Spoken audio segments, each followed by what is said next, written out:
Well, hello once again.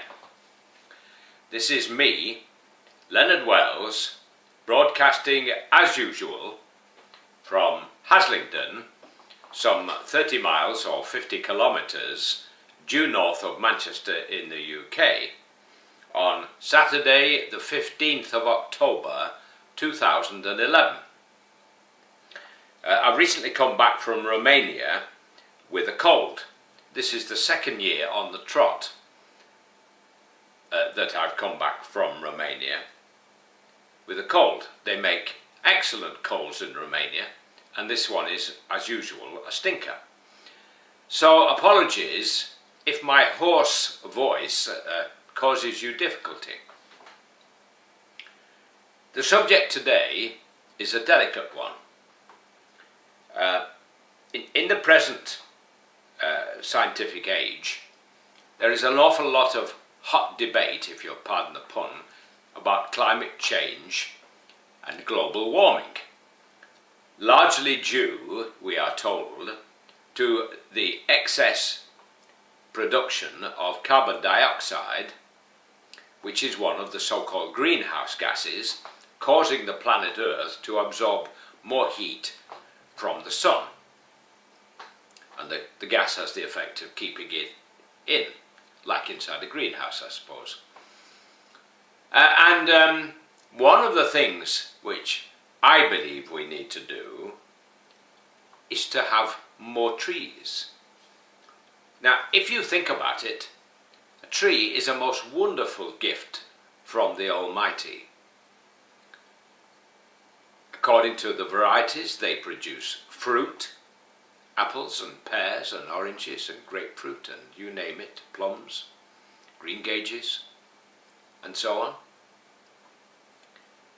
The bark can be used for tanning leather.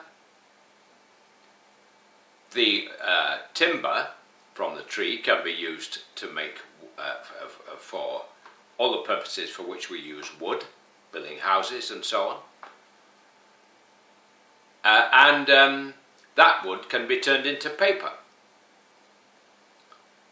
Well, you would think we wouldn't need to use much paper in this digital age, but that's by the by.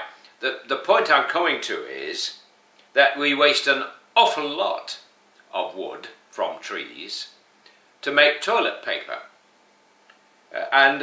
Apologies if you've not yet had your breakfast, but I'm not going to pull any punches on this subject. Using toilet paper is, for the purpose for which it was designed, is a dirty, filthy, disgusting, unhygienic operation.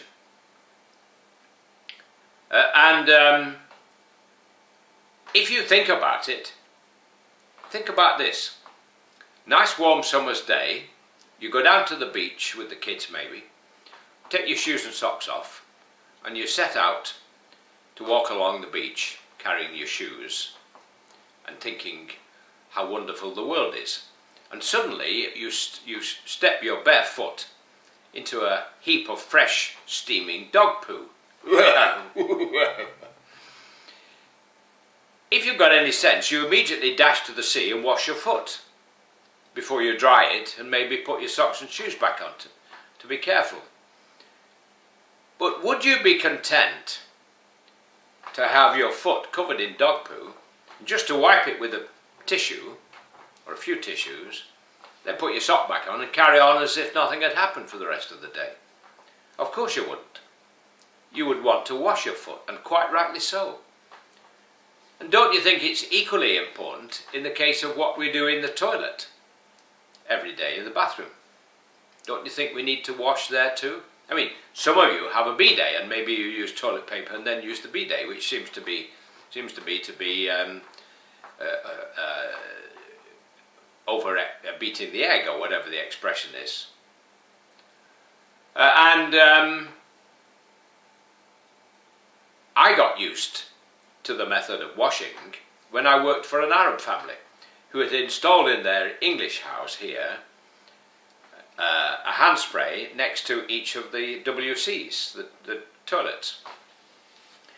And after visiting the toilet, you then took the hand spray, held it behind you, pointed it in the right direction, and used your left hand as a kind of sponge, running the water over it.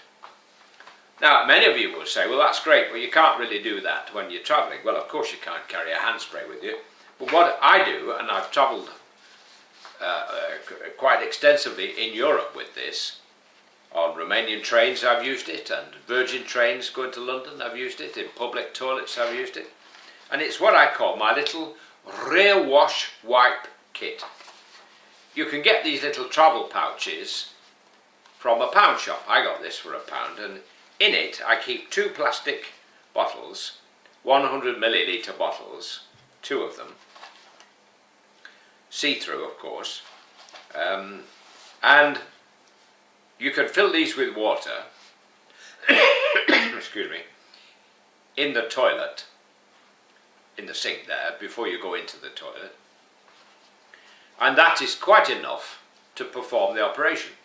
You have to get the hang of pointing the bottle in the right direction, and you use your left hand as a sponge, as I've said. Then, in addition to the 2 plastic bottles, I carry a flannel, small flannel, which is adequate for drying the rear, if I may put it bluntly. Now, these 2 plastic bottles, if you have to go through airport security, you have to declare them. You don't need to declare them if there's no water in them. But if, like me, you like to be sure of things, I always carry water in them, but you would then have to put them into a see-through plastic pouch, one of these sealable plastic pouches, to display to airport security. Why, I don't know. Why you can't just show them as they are, I'm not sure. Anyway, if you carry them empty, you don't have a problem, so don't let that put you off. So then you use these 2 100 millilitre bottles of water for the appropriate purpose, dry yourself off with the flannel, and there you have it. Perfectly clean rear, hygienic and clean. But what of course you must do, whether you use toilet paper or the washing method, the rear wash wipe method as I call it, you have to wash your hands and do it thoroughly to prevent the spread of disease. So don't you think washing on reflection is more appropriate than using tissue paper or any kind of paper? Don't you think so? Well, you think about it next time you step into some dog poo on the beach. I'll say God bless, while it's still legal here in the UK to say God bless. Take care and bye for now.